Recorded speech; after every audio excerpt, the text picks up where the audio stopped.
Bonjour et bienvenue à cette vidéo qui s'adresse aux parents et aux enseignants et qui vous parle des peurs suivant les âges. C'est très important de s'intéresser à ces peurs-là pour pouvoir mieux aider les enfants à s'en sortir. Parce qu'un enfant qui vit tout le temps avec des peurs qui ne sont pas de son âge, c'est pas bon. Et de la même manière, c'est bien de savoir repérer quelles sont les peurs selon l'âge de l'enfant pour savoir si cette peur est logique, normale et correspond à son âge ou pas. Alors bon, de l'enfant alors de 0 jusqu'à 5 ans, voilà les peurs qu'ils ont. Alors de 0 à 6 mois, c'est le perte d'appui, les bruits forts. De 7 à 12 mois, c'est les visages inconnus et les objets qui apparaissent brusquement dans le champ de vision.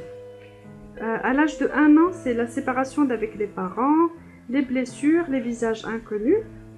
À l'âge de 2 ans, ce sont les bruits forts, comme l'aspirateur, les sirènes, les camions, les animaux, comme les gros chiens, l'obscurité, la séparation d'avec les parents, les objets volumineux, les changements dans l'environnement immédiat.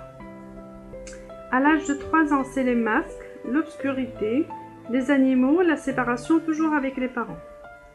La même chose pour l'âge de 4 ans, on y rajoute l'obscurité, les bruits nocturnes notamment.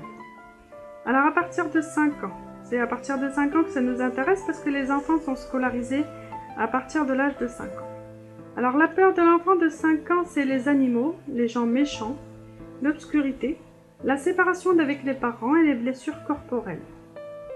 À l'âge de 6 ans, ce sont les êtres surnaturels, comme les fantômes et les sorcières, les blessures physiques, le tonnerre, les éclairs, l'obscurité, dormir ou rester seul et être séparé de ses parents.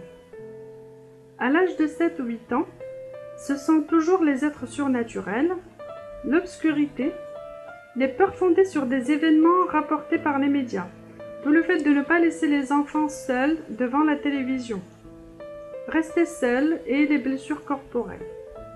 Entre 8 et 12 ans, ce sont les devoirs et les contrôles, les résultats scolaires qui prennent le dessus des peurs. D'où le fait de bien parler avec ses enfants pour que ça ne se transforme pas forcément en peur et que ce soit plus quelque chose de positif, les devoirs et les résultats scolaires, qu'une peur. Alors il y a aussi les blessures corporelles, l'apparence physique, le tonnerre et l'éclair, la mort et l'obscurité en faible pourcentage. Donc voilà pour les peurs suivant l'âge. Pourquoi je vous les donne? Tout simplement pour prendre en compte tous ces aspects dans l'éducation de vos enfants.